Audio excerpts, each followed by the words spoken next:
In the still corridors of Kensington Palace, time seemed to stop. A single announcement shattered the calm, a revelation from Princess Catherine so devastating that even the king himself faltered. Within minutes, both Charles and William, men born to rule, trained to conceal emotion, were seen in tears. The monarchy, that ancient fortress of control, had cracked. But what truth could break both king and heir so completely that centuries of royal composure turned to open grief? Before we go deeper into what this really means for the royal family, make sure to subscribe so you don't miss a single update. It began as a whisper that quickly spread like fire through the palace's marble halls. The air felt heavy, charged with a kind of grief that words could not contain. The silence of centuries so carefully maintained through scandals, wars, and betrayals was suddenly broken by the sound of unrestrained emotion. The staff, long accustomed to the unyielding discipline of royal life, stood frozen. Some swore they saw King Charles gripping the arm of his chair, his knuckles pale, his eyes trembling with tears he could no longer hide. Beside him, Prince William, his strength, his composure, his father's pride, crumbled. The heir to the throne bowed his head, his breath unsteady, as if the world he had known was collapsing beneath him. The monarchy had always been built on an image of endurance, of control so absolute that even grief was choreographed. But this time, there was no mask, no pretense, only raw humanity. For generations, the House of Windsor had survived by mastering silence. When hearts broke, the walls absorbed the sound. When tragedy struck, it was met with ceremony, not confession. Yet on this day, no script could save them. The moment Catherine spoke her truth, centuries of restraint dissolved. The palace that once stood as a symbol of composure now trembled with emotion. Even those who had served for decades could not recall such a sight, two monarchs of blood and destiny brought to their knees by sorrow.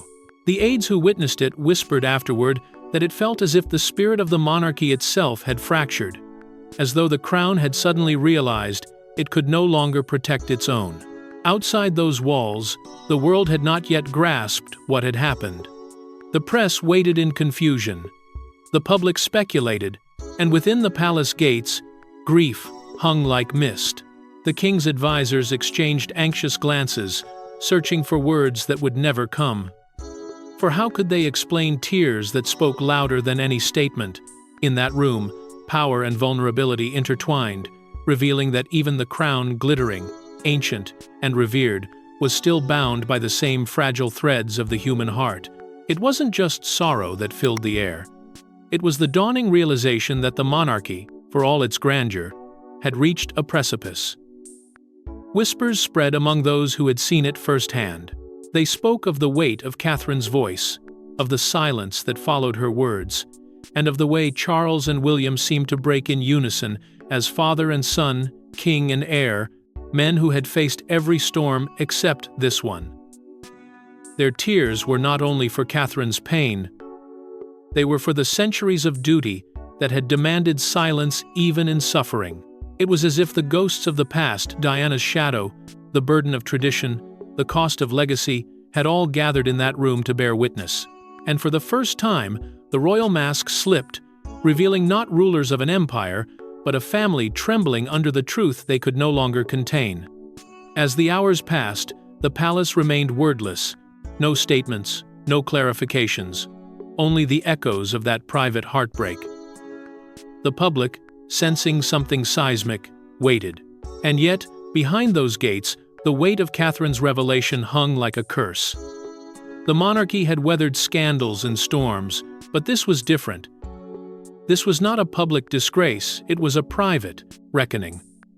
A reminder that no crown, no title, no lineage could shield them from the agony of being human. The image of Charles and William, both undone by grief, was not simply emotional, it was historic. It marked the moment when the monarchy's unbreakable image finally showed its cracks.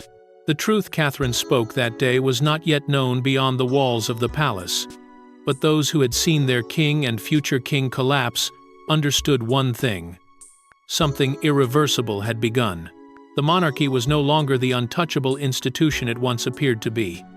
It had bled, and the world would soon smell the wound. The silence that followed was not peace, it was dread.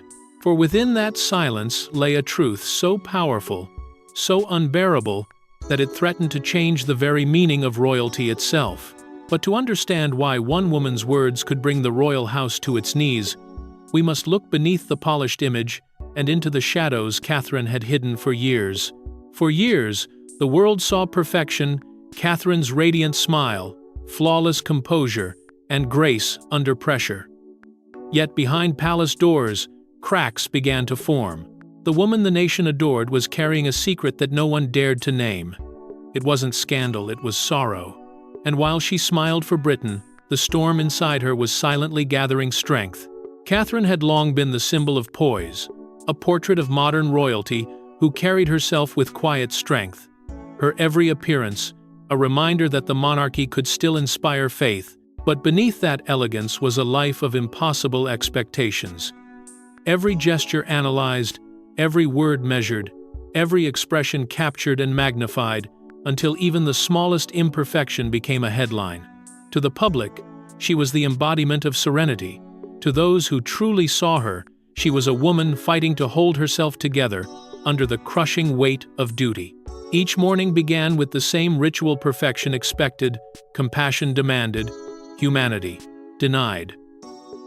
The world saw the diamonds, not the exhaustion behind them. The pressures of royal life did not come in storms, they came in whispers.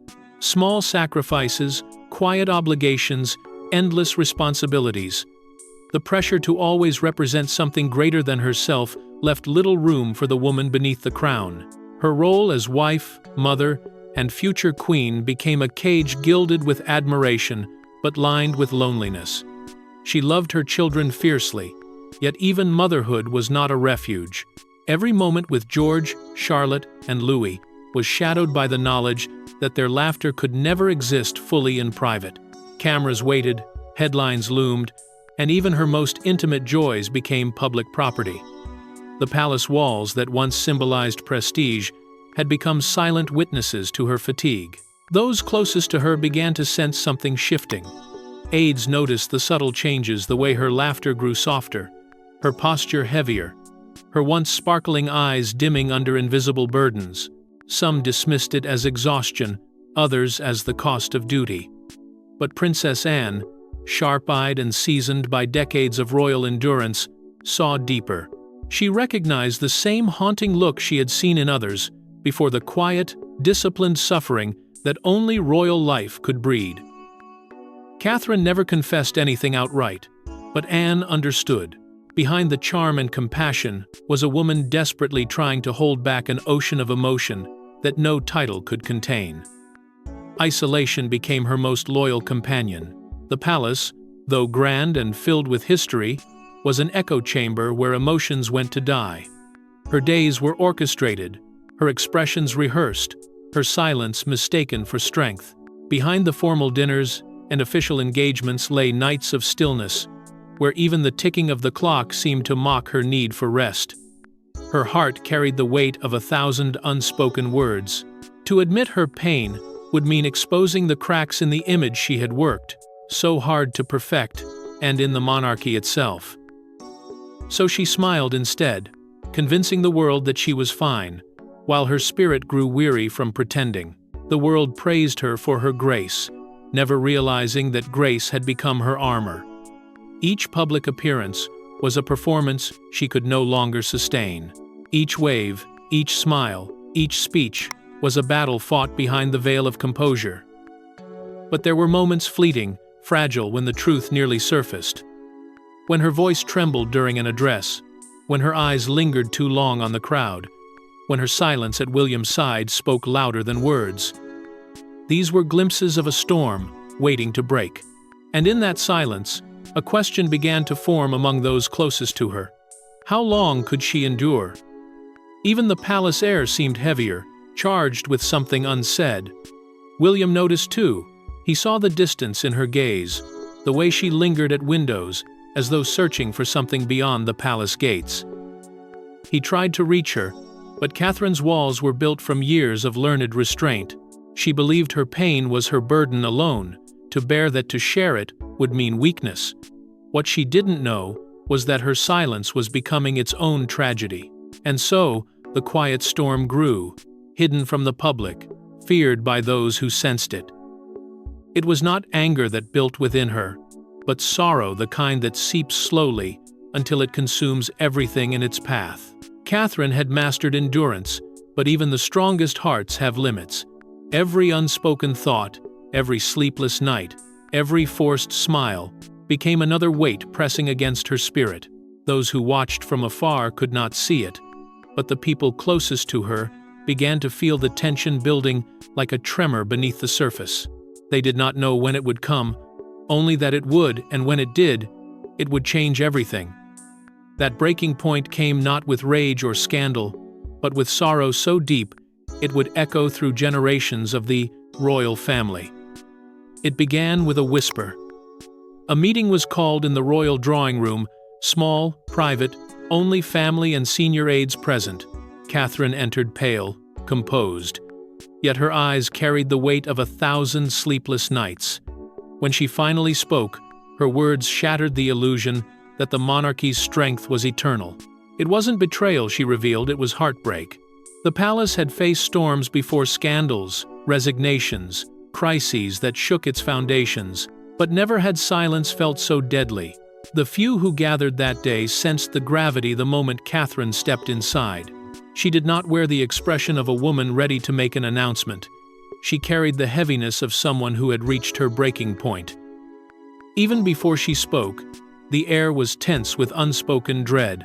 Charles sat still, his fingers clasped together, William's gaze locked on the floor, both men knowing instinctively that whatever Catherine was about to reveal would alter the course of their lives, and perhaps the monarchy itself.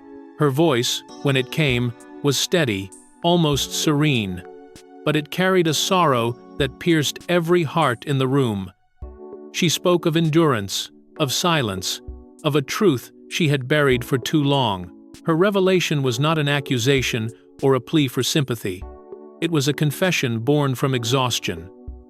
The facade of perfection that had defined her public image had become unbearable. Every smile had been an effort, every engagement a performance, every day a test of how long she could carry the unbearable weight of expectation. Her words fell like stones in a still pond, each one rippling outward until the stillness itself seemed to shatter. The revelation, though personal in nature, carried implications far beyond her own suffering. It reached into the heart of the monarchy's carefully constructed identity. The room froze. No one dared to speak. The shock was not loud, it was suffocating. Every face turned pale, every breath caught in the throat. The monarchy's symbol of stability, its most beloved figure, had exposed a truth the institution could no longer hide, that beneath the grandeur and ceremony, the royal family was bleeding emotionally, its foundations cracking from within. For years, Catherine had been the balm that soothed Britain's uneasy trust in the crown. But her revelation now made it clear her strength had come at an unbearable cost. The silence that followed was not of disbelief alone, but of guilt. Everyone in that room had seen her struggle, and yet no one had dared to ask how deep it ran. Charles was the first to break. The king, raised to embody restraint, bowed his head and trembled. Those closest to him had seen him through wars of reputation, public ridicule, and decades of personal scandal, but never like this. Tears rolled freely down his face as he whispered words too soft to catch. The man who had built his entire life around endurance suddenly could no longer endure. In Catherine's pain, he saw echoes of Diana, of the loneliness that had consumed her, of the price every woman who entered the royal circle had paid. It was more than grief, it was recognition. Recognition that history had repeated itself under his watch, and this time, there might be no redemption. William, however, remained still. His body rigid, his expression unreadable, but inside, he was collapsing. The woman who had been his anchor, His calm through every storm was unraveling before his eyes. He wanted to reach for her, to stop her words, to take her pain into his own, but duty chained him to silence. As her husband, he wanted to comfort her. As the future king, he was paralyzed. Between love and obligation, between family and crown, William sat trapped in a cruel paralysis, realizing that the institution he would one day lead was now the very thing destroying the person he loved most. The aides dared not move. The weight of the moment was suffocating. The monarchy's entire image, its aura of composure, strength, and unity, had just crumbled before their eyes. This was not a scandal that could be spun, nor a rumor that could be silenced. Catherine's revelation was not about rebellion or betrayal, it was about truth. And truth, once spoken, cannot be contained. The monarchy, long built upon the illusion of perfection, now stood exposed as fragile, human, and heartbreakingly flawed. No one could unhear what had been said. The echoes of Catherine's words lingered in the air like a haunting melody. It was a moment that would never be recorded, never officially acknowledged, but those who witnessed it would remember it as the day the monarchy's mask finally broke. The tears of the king, the silence of the heir, and the quiet strength of the woman who dared to speak together, they marked the beginning of a reckoning that no royal decree could stop. And as her final words hung in the air, two men bound by blood and crown were left undone in front of their court. Those who saw it will never forget it. King Charles, the man raised to be unshakable, clutching the armrest of his chair as tears streamed down his face. He had buried Diana's memory beneath decades of duty, but Catherine's revelation ripped those wounds open again. "Not her," he whispered. To lose another beloved woman to the monarchy's silence felt like fate's cruelest revenge.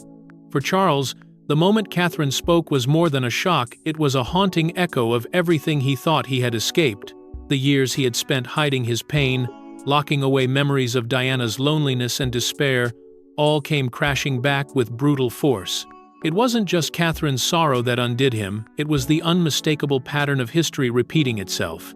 The same crown that had once crushed Diana's spirit was now threatening to devour another woman he cherished like a daughter. And in that realization, the king saw the full weight of his failures, not as a monarch, but as a man.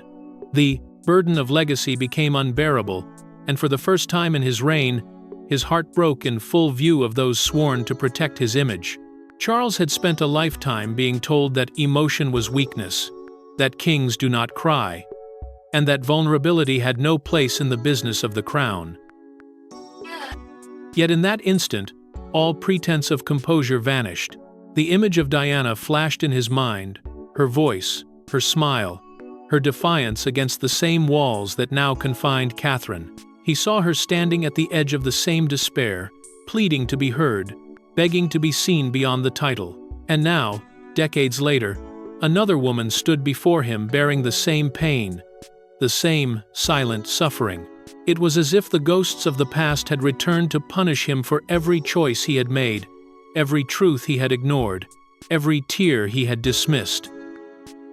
The déjà vu was inescapable. Those who stood nearby said the king's expression carried both recognition and regret, the look of a man realizing too late that history had come full circle. He saw in Catherine not just the tragedy of another broken royal woman, but the mirror of his own inaction.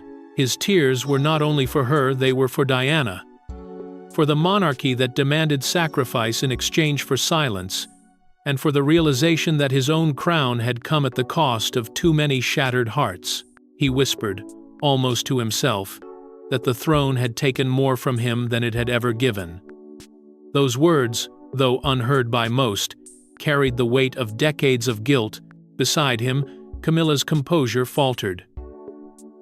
For years she had built herself into the role of queen consort with unyielding determination. But in this moment, she sensed her place was trembling. Charles's grief wasn't for her, it was for the woman whose pain had become the monarchy's curse, and for the daughter-in-law who now carried the same torch of suffering. Camilla's silence was heavy with unease. She knew the parallels the world would draw, and she feared them. The sight of the king breaking down could not be hidden forever, and when it reached the public, it would ignite old wounds that had never truly healed. For the courtiers watching, it was a moment of disbelief. The monarch, who had weathered years of scandal, now appeared fragile, human, undone. Every movement, every tear, was a violation of royal tradition, emotion laid bare where control had once ruled. This was not a king presiding over his realm. This was a father figure watching his family crumble under the weight of an unspoken curse. Behind closed doors, Charles was not the stoic ruler of Britain, but a man consumed by sorrow and haunted by the ghosts of his past. The lines between public image and private anguish blurred completely. What unfolded in that room would never be recorded in official history, but its impact was irreversible. The monarchy's aura of indestructibility cracked under the pressure of one man's grief. The courtiers who witnessed it would forever remember the king's whispered plea, the sound of guilt, loss, and helpless love colliding all at once. For Charles, that moment was not just an emotional collapse. It was the acknowledgement that the very institution he had spent his life defending had once again destroyed what he valued most. His tears, though unseen by the world, would soon echo through it. Because in a monarchy built on silence, the rare sound of heartbreak speaks louder than any proclamation. The weight of Catherine's truth had broken the king, and the consequences of that breaking were only beginning to unfold. But if the king's tears stunned Britain, the prince's collapse would pierce the nation's soul. For decades, Prince William had been the rock, the unshakable heir who carried Britain's hopes after Diana's death. But when Catherine spoke her truth, that armor shattered. Witnesses described him sinking into his chair, face in his hands, overcome by grief, so raw it silenced everyone. The future king was no longer the symbol of strength, he was a man watching his world collapse. Those who had known William the longest had seen him weather storms that would have destroyed others. He had learned young that tears were not permitted, that composure was his only defense, in a world that measured him by the firmness of his jaw and the steadiness of his gaze. He had walked behind his mother's coffin with a nation's eyes upon him, forced to grieve in silence while the world called him brave. That day had taught him that pain could be buried but never erased. And as Catherine's trembling words filled the air, all those buried emotions clawed their way back to the surface, merciless and unrelenting. The memory of that long, cold morning returned with brutal clarity, and suddenly, the boy who had once lost his mother became the man losing his world all over again. William's reaction was not immediate. For a moment, he sat still, eyes fixed on nothing, as if his mind refused to accept what he had heard. But then, the dam broke. His breath quickened, his body slumped, and the prince who had been groomed to hold the world together simply could not. His face fell into his hands as quiet sobs shook his shoulders. It was a sight few could comprehend, the man who symbolized duty and dignity stripped of both. Those around him stood frozen, unsure whether to comfort him or avert their gaze. The weight of the moment pressed upon everyone like a suffocating fog. This was no performance, no moment of royal restraint. It was grief in its purest form. Inside him, memories collided violently. The sound of Diana's laughter, the echo of her absence, and the years of trying to fill that void with purpose. He had spent his adult life building the family he never had, vowing that his children would never know the loneliness that had shaped him. And yet, in this instant, he saw it all slipping away. Catherine's pain was now his own, and his mind turned instantly to George, Charlotte, and Louis. He imagined their confusion, their questions, their young hearts unable to comprehend why the mother who smiled for the world now wept behind closed doors. The thought tore through him with unbearable force. His greatest fear, the one he never spoke aloud, was that history would repeat itself, that his children would one day walk the same path of loss he had endured.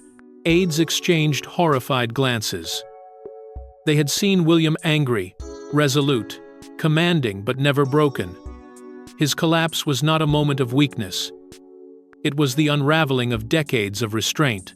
Every suppressed emotion, every unspoken grief, every ounce of pressure he had carried in silence now erupted without mercy. His tears spoke what words could not, that even the strongest hearts can only endure so much before they shatter. The monarchy, so reliant on William's composure, suddenly looked vulnerable, fragile, human. Those watching knew instinctively that nothing could ever return to what it was before. Yet beneath the devastation, a flicker of something else began to form, a quiet, desperate resolve. For all his anguish, William knew this pain could not be allowed to define his children's future. He had lived through the destruction of innocence, and he swore silently that they would not. Catherine's truth had reopened his deepest wounds, but it had also awakened a determination he had long buried. He would not let the crown consume his family the way it had consumed his mother. He would shield his children, protect them from the suffocating expectations that had stolen so much from him. The silence that followed his breakdown was thick, almost reverent. Even the palace walls seemed to absorb the pain, unwilling to echo it. William's grief was not only his own, it was the grief of a generation haunted by the ghosts of the past. The sight of the heir to the throne weeping in despair would remain etched in memory, a symbol of how deeply human the royal family truly was. Beneath its layers of protocol and perfection, it was in that moment that the monarchy's facade finally cracked, exposing the truth everyone had long suspected, that even the most gilded life can crumble under the weight of sorrow. But William's pain, though private, would not stay contained. Within the palace, emotion is never allowed to rest. Every tremor of vulnerability becomes a whisper. Every whisper becomes a story, and every story becomes a storm. What began as quiet grief would soon become the spark that ignited chaos. But grief inside the palace never stays private for long, and what began in silence soon exploded into chaos. Within hours of Catherine's revelation, panic spread through the royal corridors. Advisors scrambled to seal doors, stop leaks, and silence staff. But secrets have a way of slipping through cracks, and soon whispers of what had happened reached the press. The monarchy was no longer grieving, it was unraveling. Accusations flew, alliances broke, and the old ghosts of betrayal returned to stalk Buckingham Palace once more. The first order issued from the king's private office was simple: contain the damage. Phones were confiscated. Staff were questioned behind closed doors. Senior aides were sworn to silence under threat of dismissal. What had begun as a family crisis was now an institutional emergency. The monarchy, which had survived through secrecy and discipline, found itself under siege from within. Panic pulsed through every hallway as officials debated how much the world already knew and how much could still be hidden. But even as they tried to seal the truth behind polished doors, fragments of the story slipped through whispers, text messages, and uneasy glances exchanged by those who had witnessed too much. Inside the palace, a new kind of tension gripped its gilded halls. Charles and Camilla, once united through scandal, now fractured by it, could barely speak without sparks of resentment igniting. Camilla, ever defiant, demanded control, insisting that the narrative must be shaped before the press destroyed them. But Charles, weary and hollow-eyed, had no interest in appearances. He was consumed by guilt and grief, the weight of his family's suffering pressing upon him like a curse. When Camilla's voice rose, calling for decisive action, Charles's response was cold, almost defeated. "Not everything can be managed, Camilla. Not this." Those who overheard described a chill between them unlike anything seen before. The couple that had weathered decades of controversy now stood on opposite sides of an emotional divide, one clinging to the throne's survival, the other grieving for its soul. But the fracture did not end there. Among the palace staff, loyalties splintered. Some remained fiercely protective of Catherine, describing her as the heart of the monarchy, a woman broken by the pressures of a system that demanded perfection and offered no mercy. Others whispered that she had endangered the crown, that her truth had gone too far, exposing vulnerabilities that could destroy everything. Secret alliances began to form in quiet corners. Servants passing information to sympathetic journalists, aides exchanging cryptic messages late into the night. The silence that once defined royal protocol had turned into suspicion, every word measured, every gesture doubted. And then came the name that reignited every buried grievance: Harry. The missing son, the exile who had once renounced his royal life, suddenly became the phantom haunting every conversation. Some whispered that if Harry had stayed, if the family had healed rather than divided, Catherine's burden might never have reached its breaking point. Others blamed him outright, claiming his public attacks on the institution had weakened its foundation, making it impossible for Catherine to confide in anyone without fear of betrayal. His absence became its own presence, a wound that had never healed, now reopened. Advisors dreaded the inevitable, that Harry's name would soon dominate headlines once more, dragging the palace back into a public war it could not win. The deeper the panic spread, the more desperate the measures became. Leaks were traced. Statements were drafted, then shredded. Senior officials debated whether to reveal a softened version of Catherine's truth or continue denying everything. But the monarchy's greatest enemy was no longer the press, it was time. The longer they waited, the louder the silence became. And outside those gilded walls, speculation was already boiling. Reporters gathered near the palace gates, their questions sharp, their headlines ready. Social media buzzed with rumors of royal collapse. The monarchy, once untouchable, now felt frighteningly mortal. For Charles, every passing hour brought the realization that the crown he had fought his entire life to wear was slipping through his fingers.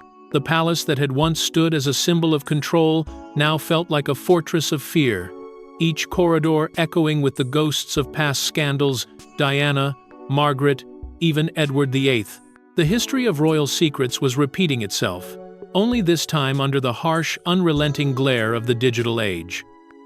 The crown's silence, once its shield, had become its noose. As the walls of Buckingham trembled under the weight of truth, one thing became clear. The monarchy was no longer a family in mourning. It was an institution at war with itself. The truth Catherine had spoken could not be buried, and the longer they tried, the more explosive it became. The world outside waited for answers, but inside, the royal family was fracturing, its members consumed by grief, blame, and dread. As the palace turned on itself, the outside world was already weeping and waiting for the truth. News spreads faster than grief can heal. Within minutes of the palace leak, the entire nation was mourning. Candles lit, crowds gathered, and the streets outside royal residences filled with tears and trembling prayers. Britain wasn't mourning a death, it was mourning hope.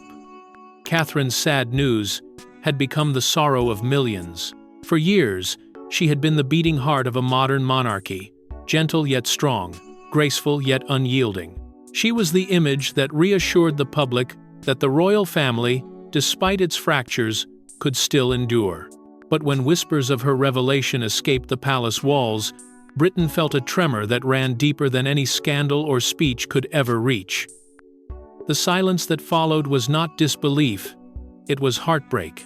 From the cobblestones of Kensington to the iron gates of Buckingham, the people began to gather, drawn not by curiosity, but by love, fear, and loss.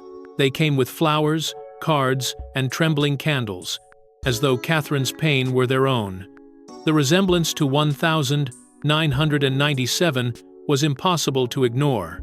The sight of candles flickering in the cold air, the soft weeping of strangers embracing outside the palace, it all felt achingly familiar. Diana's shadow loomed over the nation once again, not as a memory but as a haunting reminder that history had not only returned, it had repeated itself. Older generations wept quietly, remembering where they had stood when Diana died. Younger faces, who had never known that pain firsthand, now felt it, as if it were their own. Catherine had been the nation's comfort, the bridge between old and new, the embodiment of what the monarchy could become. Now, her sadness had stripped that dream bare. The media, once her admirer, now became the messenger of collective despair. Television screens blared with breaking headlines. The princess's truth. Royal silence shattered. Hope in mourning. News anchors spoke with trembling voices, unsure how to report on grief that transcended protocol. For hours, the airwaves were filled not with analysis, but with raw emotion. Interviews with citizens revealed the same sentiment everywhere. They were not angry, they were heartbroken. Some felt compassion, others confusion. Many began to question whether the monarchy itself could survive another blow. If even she breaks, one caller said through tears, what hope is left for the rest of them? The international reaction was immediate and relentless. Across Europe, front pages carried Catherine's name in bold black letters. American broadcasters treated it as a national event, with headlines describing it as Britain's darkest royal hour. Even in distant corners of the Commonwealth, people lit candles in solidarity, their prayers echoing across continents. Catherine had become more than a royal figure. She was a symbol of endurance, a reflection of what it meant to carry grace under impossible pressure. Her struggle was now global, her pain a mirror to the millions who had admired her strength and now saw in her tears the fragility of humanity itself. Yet amid the outpouring of love, there was unease. Crowds mourned in unity, but the nation itself was quietly dividing. One side saw Catherine as a martyr of modern monarchy, a woman crushed by its archaic expectations. The other side whispered fears about what this revelation meant for the institution's survival. Could the royal family withstand another emotional earthquake? Could it afford to show vulnerability again without losing the mystique that had sustained it for centuries? The unity of grief was fragile, bound by empathy but strained by uncertainty. Inside the palace, those same questions were already burning. A family fractured by sorrow was now being held together only by public devotion, and even that was beginning to tremble. Every tear shed outside the gates carried a message, one of loyalty, love, and a quiet plea for truth. The monarchy had always been the heart of the nation, but now it was the nation that seemed to be keeping the monarchy alive. The people no longer looked to the palace for strength, they looked to Catherine, and through her, they saw the crown as painfully human. The sound of mourning carried through the night. The candles outside Kensington flickered, like stars reflected in tears, and though no statement had yet been issued from the palace, the people already knew nothing would ever be the same again. The monarchy's silence, once its armor, had become a wound, and as dawn approached, that wound began to ache with a single, unspoken question, a question that neither the king nor the heir could ignore any longer. But amid the nation's tears, the question no one dared to ask began to rise. What happens to the crown now? Behind the gold and grandeur, the crown trembled. The monarchy had survived wars, betrayals, and abdications, but never a moment like this. The image of Charles and William in tears, broken by Catherine's words, had become a symbol of fragility. The monarchy's survival now depended on the one woman whose sorrow had brought it to its knees. What the world witnessed that day went beyond a family tragedy. It was a reckoning. The crown, once thought immovable, had been reduced to something achingly human. For centuries, kings and queens had been trained to mask their feelings behind ceremony and poise. But Catherine's revelation shattered that illusion. The tears of Charles and William were not just tears of pain. They were the visible cracks in an institution built on restraint. In that moment, the monarchy was no longer a symbol of power, but of vulnerability. The image of the two men, bound by blood and history, undone before the world, became the haunting emblem of a dynasty brought face to face with its mortality. Behind palace gates, advisors tried desperately to reclaim control. Press statements were drafted, redrafted, and ultimately abandoned. How could they spin something that had already captured the public's heart in its rawest form? Every attempt to contain the emotional fallout only deepened the truth that could no longer be hidden. The monarchy's authority was not slipping because of politics, but because of humanity. Catherine's courage had exposed what no scandal ever could, that beneath the crown's glittering facade lay a family fighting for survival, weighed down by centuries of silence. And for the first time, the people did not turn away. They leaned closer, not to judge, but to feel. Across Britain, the monarchy's fragility became a mirror for the nation itself. People saw their own families reflected in the pain of the royals, the same struggles of love, loss, and expectation. Catherine's honesty bridged a gap that years of royal speeches never could. While the institution seemed weakened, her authenticity made her stronger than ever in the eyes of the public. They no longer saw her as a figure of perfection, but as a woman who dared to speak truth within walls that had silenced generations. Paradoxically, as the monarchy trembled, Catherine became its lifeline. The nation rallied around her, not as a princess, but as a human being who had paid the price of duty with her soul. Yet behind the empathy, fear brewed. Would Catherine ever return to her public duties? Could she stand once more beneath the weight of the crown she had nearly broken herself to uphold? Within the palace, succession plans began to whisper through corridors where hope had grown thin. Charles's reign, already shadowed by age and illness, now felt uncertain. William's composure had fractured in full view of the nation, and with Catherine's health and strength in question, the royal line seemed suspended in a rare and dangerous limbo. Every expression, every statement, every silence from the palace was dissected for meaning, as if the nation itself feared the end of something it wasn't ready to lose. But the crown, even weakened, knows how to survive. The machinery of monarchy began to shift, subtly, yet unmistakably. Courtiers spoke of resilience, of rebirth, of a new era forged through vulnerability. Yet their optimism could not hide the underlying dread that Catherine's truth had merely been the first tremor of a deeper quake. For every tradition she challenged, for every facade she shattered, the monarchy edged closer to a moment of self-confrontation it had long avoided. The strength that once defined it now hung by a thread, woven not from grandeur or legacy, but from a woman's breaking heart and a nation's fragile hope. The crown may have endured centuries of conflict, but it had never endured honesty like this. And as Britain watched with uneasy reverence, one truth became impossible to deny. The monarchy's power now rested not on divine right or public duty, but on empathy, on the shared pain of those who bore it and those who watched it unfold.